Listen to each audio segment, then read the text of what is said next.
오늘 함께 나눌 말씀은 계시록 10장 8절에서 11절까지의 말씀입니다. 계시록 10장 8절에서 11절까지의 말씀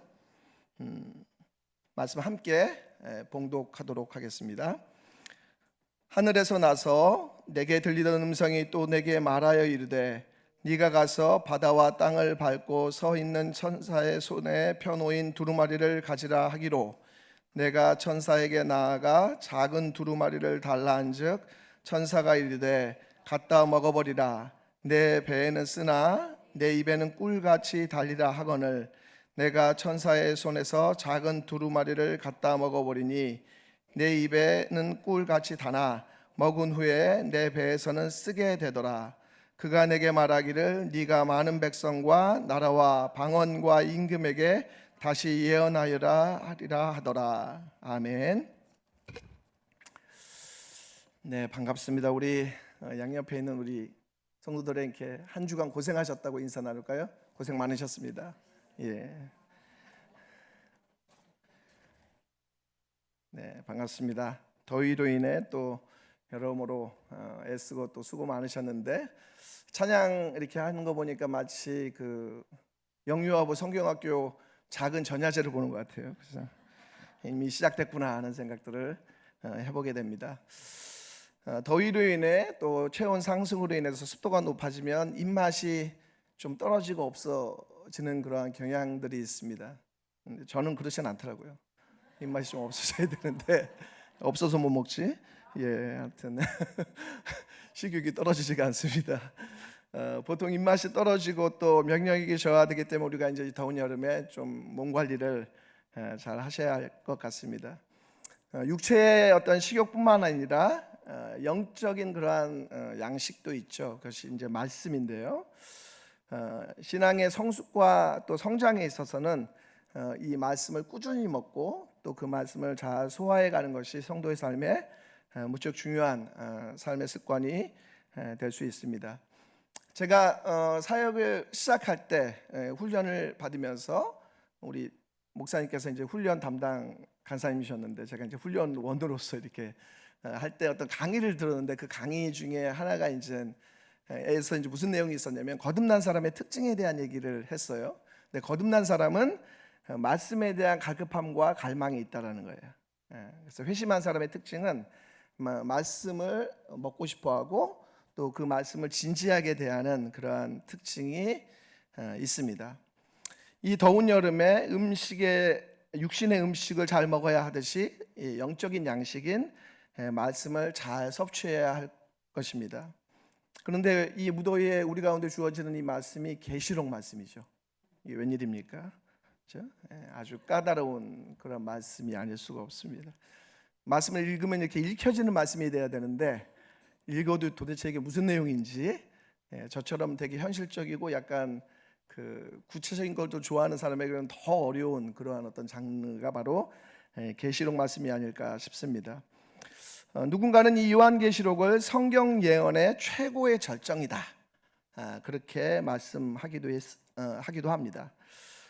그러나 사실 우리가 이 계시록 말씀을 읽을 때 좌절감을 느끼게 되는 그런 또 본문이 아닌가라는 생각들을 해보게 돼요. 읽으면 읽을수록 약간 수수께끼와 같은 그런 내용들이 많고 약간 환타지 같은 그런 내용들이 많죠. 등장하는 뭐 동물들, 그죠? 큰 용, 뱀, 뭐 숫자들, 이 숫자들은 도대체 어떤 의미가 있는 건지 이런 것에 대해서 궁금하게 되는 그러한 말씀이기도 합니다. 그래서 사람들이 이 계시록을 대하는 두 가지 태도가 있는데요.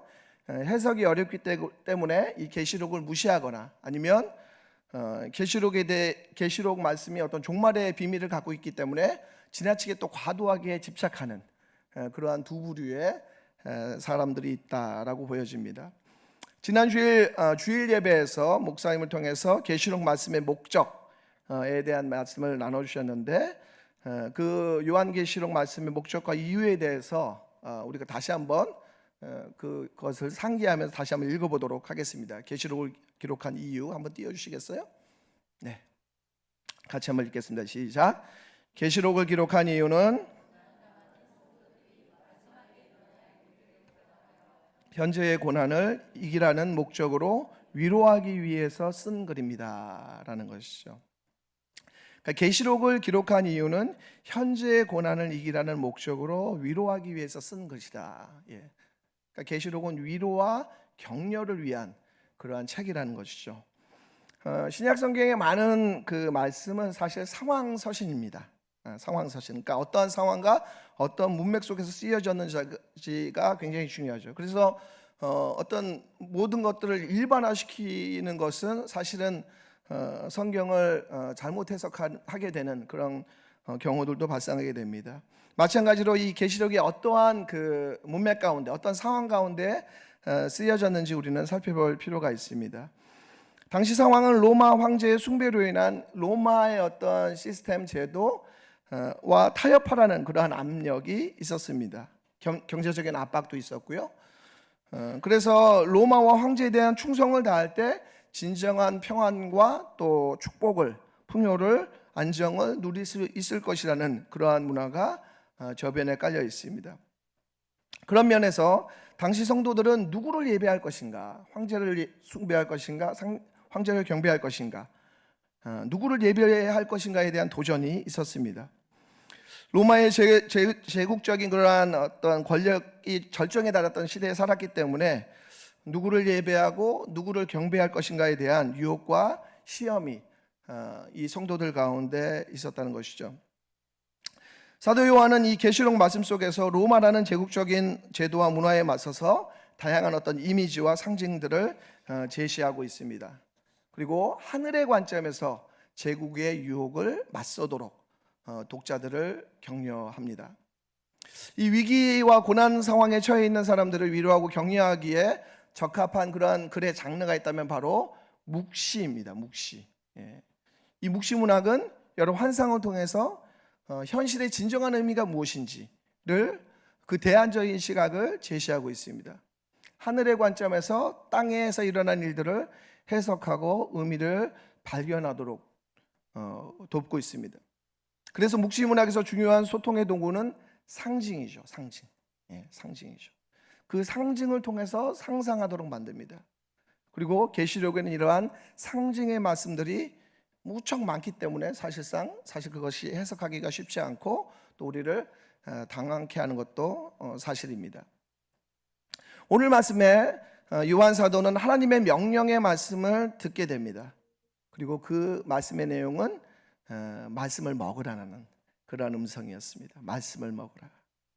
근데 이 명령은 사도 요한만 받은 것이 아니라 구약의 여러 선지자들도 동일하게 받았던 그러한 말씀입니다. 예레미야도 받았고 또한 에스겔도 비슷한 유사한 그러한 말씀을 받게 됩니다. 우리 예레미야 15장 16절 말씀을 같이 한번 읽어볼까요? 함께 읽겠습니다. 시작. 만군의 하나님 여호와시여, 나는 주의 이름으로 일컬음을 받는 자라. 내가 주의 말씀을 얻어먹었사오니 주의 말씀은 내게 기쁨과 내 마음의 즐거움이오나. 에스겔서 3장 말씀입니다. 이건 제가 읽어드릴게요. 내게 이르시되 인자야, 내가 내게 주는 이 두루마리를 네 배에 넣으며 네 장자에 채우라 하시기에 내가 먹으니 그것이 내 입에 달기가 꿀 같더라 라고 말씀하고 있습니다. 제공하는 그러한 역할을 합니다. 음식이 몸의 체질을 바꾸는 것처럼 말씀을 먹는다는 것은 그 말씀을 내면화하고 또 체질화한다는 것을 의미합니다. 단순히 어떤 말씀을 읽는 차원에서 눈으로 보는 차원을 넘어서서 그 말씀을 내 것으로 소화하고 그 말씀 속에서 나 자신을 비춰보고 그 말씀을 내 삶 가운데 살아내려는 애씀까지도 포함한다라고 우리는 할 수가 있습니다. 제가 이번 주에 그 수요 성경 공부 종강 모임에 참석했어요. 담임 목사님이 휴가를 가서 대타로, 제가 전문용어로 땜빵이라고 하는데 그 모임에 참석했습니다. 굉장히 유쾌하고 즐거웠던 시간인데요.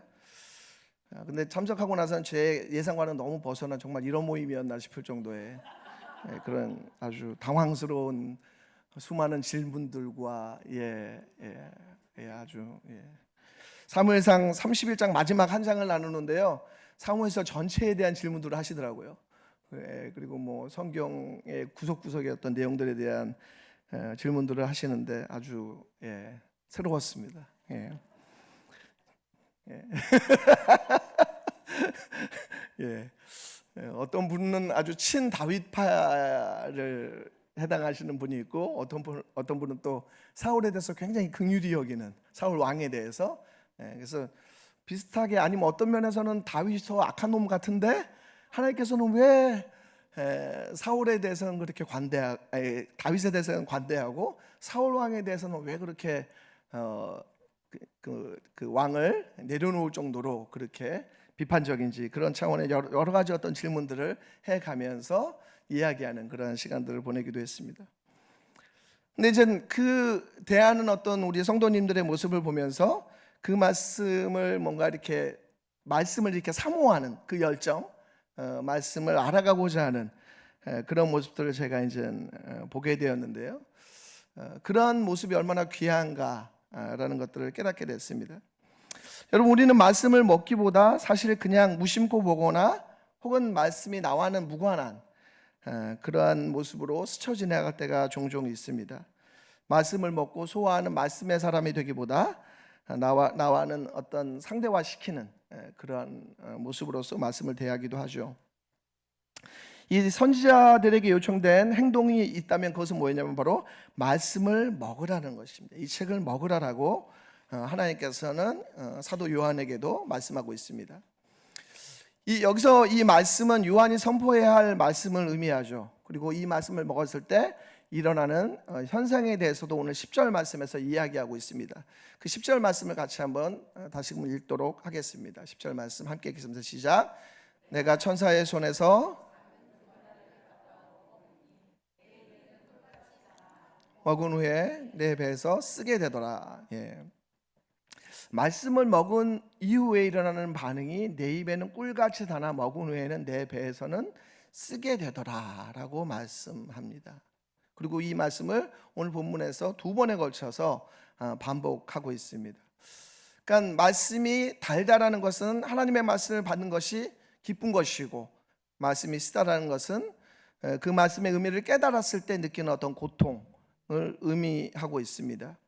하나님의 말씀을 받는 것은 기쁜 일이지만 또 그 말씀의 내용이 심판과 진노를 담고 있기 때문에 그 말씀을 전파하는 것은 아주 고통스러운 그런 일임을 이야기하고 있는 것이죠. 이것은 단순히 사도 요한만이 아니라 실제로 예레미야와 에스겔 또한 처음에 그 말씀이 꿀같이 달았지만 그 말씀을 소화해 갈 때 거기에 뒤따르는 고통, 애통, 애가가 있었던 것들을 보게 됩니다. 생각해보면 예레미야와 에스겔이 처했던 상황이 어떤 상황인가?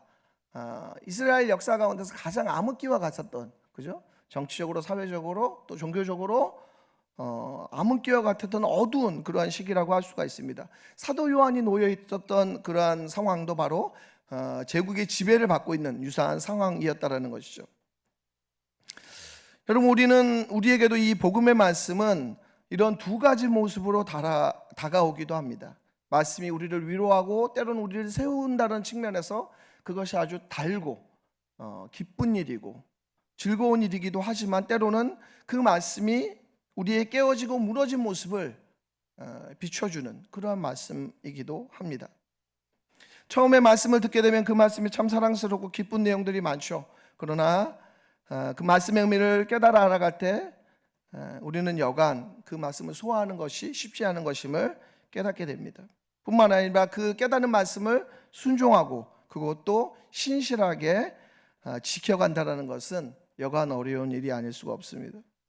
때로는 우리의 이익을 포기해야 되는, 우리의 고집을 꺾어야 되는, 우리의 자존심을 내려놔야 되는, 우리가 붙잡고 있는 우상의 모습을 들추어내는 그러한 상황이기도 하기 때문에 그렇습니다. 그리고 이러한 일들은 일종의 작은 죽음이라고 할 수가 있습니다. 저는 제가 하나님 앞에 어떤 부르심과 소명에 대한 어떠한 기도와 간구를 할 때 누가복음 5장의 말씀이 저한테 이렇게 들려진 그러한 기억이 있습니다. 누가복음 5장의 말씀이 어떤 말씀인지 아시죠?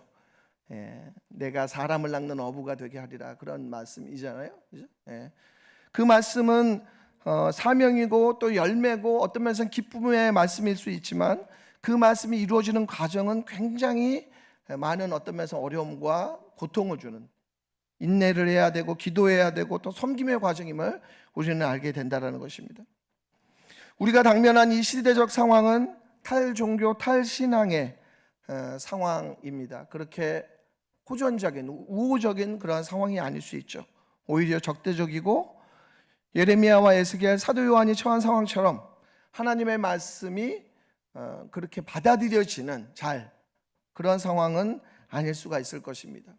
많은 부모님들이 자녀들이 어떤 신앙적인 문제 때문에 많이 고민하기도 하고 또 어려움을 겪기도 하고 힘들어하는 그런 이야기들을 심심치 않게 가까이서 접하게 됩니다. 그만큼 우리가 처해 있는 이 상황이라는 것이 참 쉽지 않은, 하나님의 말씀을 나누고 전한다는 것이 쉽지 않은 그러한 상황 가운데 있는 것들을 보게 됩니다.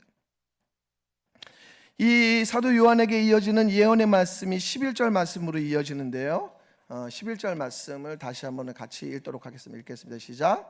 그가 내게 말하기를 네가 많은 백성과 나라와 방언과 임금에게 다시 예언하여야 하리라 하더라 라고 말씀하고 있습니다. 복음 증거의 사명이 다시금 요한에게 주어지고 있습니다. 사실 이러한 사명은 어떻게 보면 그렇게 반기는 명령은 아닐 수가 있습니다. 특별히 이러한 적대적인 환경 속에서는 더욱 그렇죠. 11장으로 이어지는 그 내용을 보면 사도 요한이 전해야 되는 그 내용은 바로 애곡과 재난의 내용을 담고 있습니다. 아주 불편한 이야기가 될 수 있다는 것이죠. 그러나 억압을 당하고 있는, 해방을 고대하고 있는 이들에게 이 예언은 기쁨의 노래, 자유의 소식일 수가 있습니다. 오늘 본문의 그 제목이 이런 내용이죠. 달콤한 것이 쓰라리게 되더라도 라는 제목을 갖고 있습니다. 제가 이제 그 매일 성경에 있는 제목을 그대로 그냥 갖고 왔어요. 제목이 좋아서요. 달콤한 것이 쓰라리게 되더라도. 여러분, 신앙의 사람들에게 성경과의 어떤 첫 경험은 달콤합니다. 성경과의 첫 경험은 달콤하죠. 말씀 속에서 자신을 발견하고 하나님의 사랑을 깨닫고 또 말씀 속에서 위로와 힘을 얻기도 하고요, 하나님의 축복과 약속을 기대하게 되는 그런 경험들을 종종 하게 됩니다. 뿐만 아니라 성경에서 등장하는 여러 조언과 충고가 나의 삶의 방향이 되기도 하고 지침이 되기도 하고 그것의 옳음과 그것의 어떠한 아름다움을 깊이 경험하기도 합니다. 그래서 시편 기자는 이런 고백을 하는 것이죠. 시편 119편 103절에 우리가 잘 아는 말씀입니다. 주의 말씀의 맛이 내게 어찌 그리 단지요 내 입에 꿀보다 더 다니이다 라고 말씀하고 있습니다. 주의 말씀의 맛이 내게 어찌 그리 단지요 내 입에 꿀보다 더 다니이다. 모르겠어요. 요즘에는 유튜브가 훨씬 더 달아서 말씀보다도 그런 건지도 이렇게 좀 바꿔봤어요. 뭐가 가장 우리 삶에 더 맛있고 달까. 근데 요즘은 영상이 더 그런 것 같아요. 근데 하여튼 우리가 이제 말씀 가운데서 이런 경험들을 하게 되죠. 주님 말씀이 정말 달고 귀하다, 이런 것들을 경험을 합니다.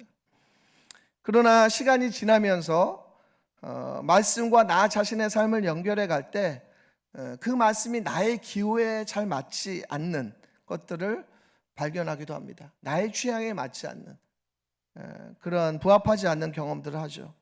그럴 때 그 말씀을 받아들이기가 참 편안하지가 않습니다.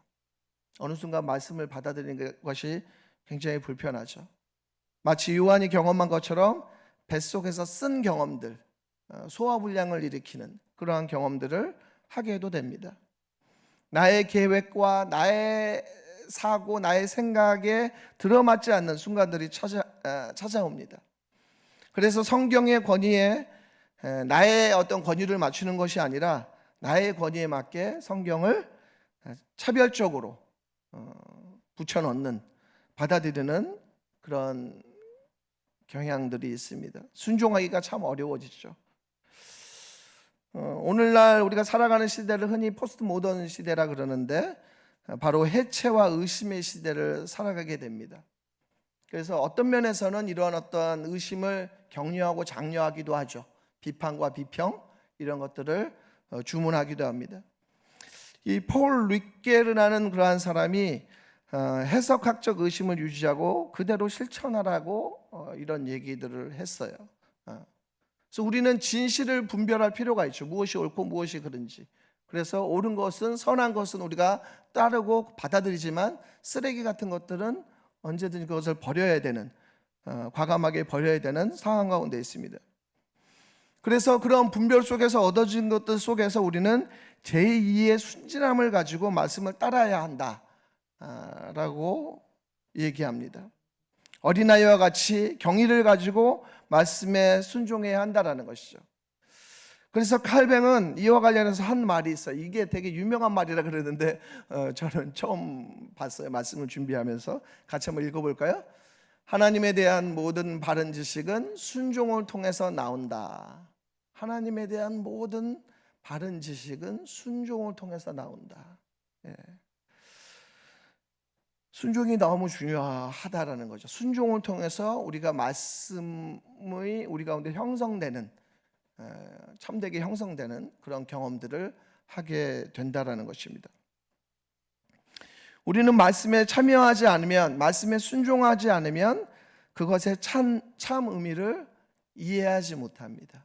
청년 시절에는 말씀을 듣고 내가 지식적으로 아니면 관념적으로 말씀을 습득하면 말씀을 이해했다라고 생각하고 말씀을 안다라고 하지만 실제로 살아가다 보면 내가 말씀을 참 모르고 있었구나 라는 것들을 경험하게 되죠. 내가 그 말씀의 진짜 참된 의미를 내가 몰랐구나, 그런 것들을 경험하게 됩니다. 그런 의미에서 그 말씀을 머리로써 이해하는 것을 넘어서서 그 말씀에 내 삶을 연결시켜서 그 말씀에 순종할 때 우리는 말씀의 참 의미를 이해하게 되게 됩니다. 요한에게 주어진 말씀은 바로 이러한 순종을 위한 말씀이었다라는 것이죠. 그것이 우리가 읽었던 그 11절 말씀, 그가 내게 말하기를 네가 많은 백성과 나라와 방언과 임금에게 다시 예언하여야 하리라 라고 말씀하고 있습니다. 예. 여러분 가운데서 최근에 여러분에게 주어진 말씀은 어떤 말씀이 있으세요? 예. 그것이 꿀처럼 단 말씀인가요? 아니면 배에서 쓴 그러한 말씀인가요? 어떤 말씀이든지 간에 그 말씀을 우리도 먹고 또 소화하고 또 그 가운데 순종할 수 있는 그런 사람이 되어야 될 것입니다. 그리고 그렇게 할 때 우리는 진정으로 말씀의 사람이 되고 또 말씀을 이해하고 말씀을 살아내는 그러한 주님의 또 제자가 되고 자녀가 될 것입니다. 우리 이 시간 들었던 말씀을 생각하면서 함께 찬양하고자 합니다. 내 삶에 들어온 주님의 말씀 함께 찬양하시겠습니다.